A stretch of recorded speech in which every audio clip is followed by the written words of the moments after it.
Hi mamas, do you ever feel like you're making the whole thing up, that you're being oversensitive, overdramatic, that actually your childhood was fine, everyone was fine and you really shouldn't be complaining?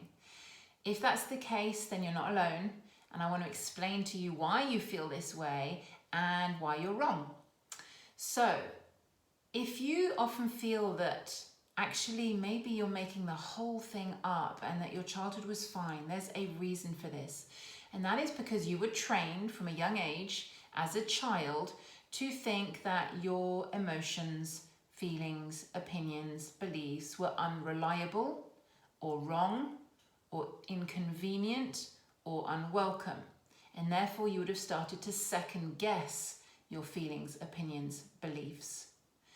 So when you are thinking, oh, maybe I made the whole thing up, maybe I'm just making a mountain out of a molehill, that is because you're reverting back to second guessing the way in which you were treated as a child by your parents, who may have said to you things such as, oh, we don't do anger in this household. We don't do anger. So if you were feeling angry, you would have thought, oops, this feeling is wrong. I'm not allowed to feel it. Stuff it down. Or you may have been told, if you don't stop crying, I'm going to give you something to cry about. Again, if you were feeling sad and you were told that, that's being told that you are being over sad, that what you are being sad about is irrelevant, and that there are things that you can be sad about, but they are dictated by your parents. I will give you something to cry about. Or you might be told that your emotions and feelings had consequences, usually negative, on other people. For example, now look what you've done, you've gone and upset your mother. So again, your emotions weren't being validated, they were only being seen as something that was affecting someone else negatively. Your feelings were affecting someone else's feelings. So again, shame, guilt. So if this is the kind of household in which you grew up, where you were told how you needed to feel and when, and your natural, authentic expression of how you felt was rejected or you were made to feel unwelcome, then of course it makes sense that you're going to learn to disconnect from your feelings. And when you feel something, you're going to second guess yourself. Is that correct? Is it the right thing to feel? Should I be feeling this way? Am I allowed to feel this way? So this gets translated into all sorts of situations, one of them being questioning your own past and whether you are right or wrong to feel the way that you do about the way that you were treated. A lot of my clients say that they need to get validation from their siblings. Is this what happened? Were you upset too? Am I right to feel this way? That's because they have disconnected from their own feelings.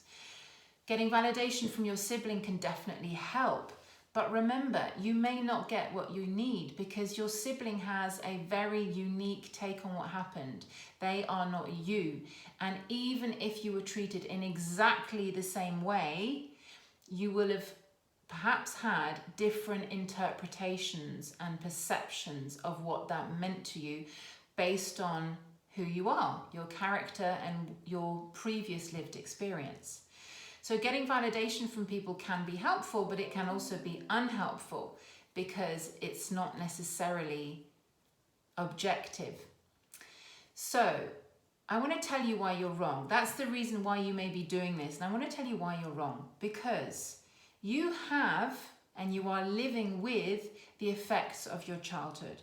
If you are a perfectionist, if you are a people pleaser, if you have tendencies towards codependency, if you are a control freak, if you are a neat freak, if you procrastinate, if you suffer from imposter syndrome, these are just some of the ways in which your childhood affected the way that you feel and think about the world.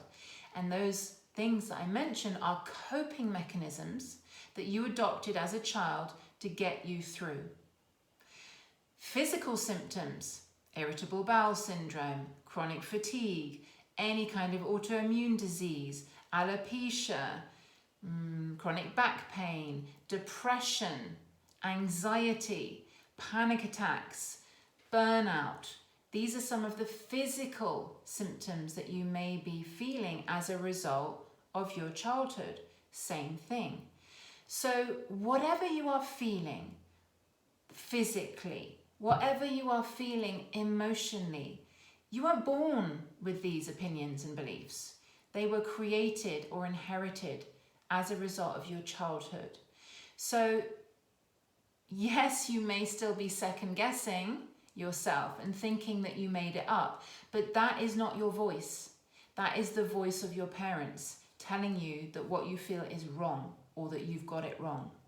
And the proof that you didn't necessarily get what you needed in the way that you needed it is in your physical symptoms and in the coping mechanisms that you've adopted to get through life, to get the attention, validation, and love that you needed but didn't get.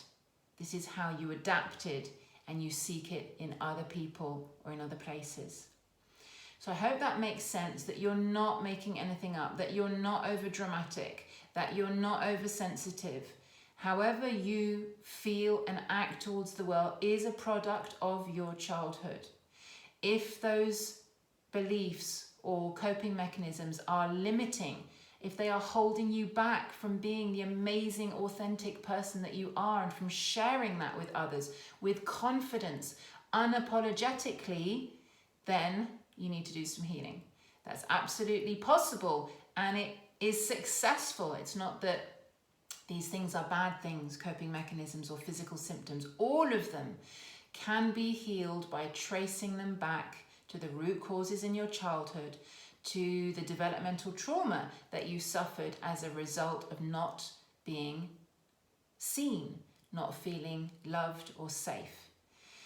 If you want to find out more about how to heal these, and obviously my lens is always through the inner child and giving yourself the love, validation, attention that you need from within, then please reach out. Look out for more blogs and vlogs on my website, laviniabrown.com. And if this resonates and you'd like some support, reach out. I would love to support you through this, and I offer everyone a free discovery session. Hope that was helpful, and I look forward to hearing from you.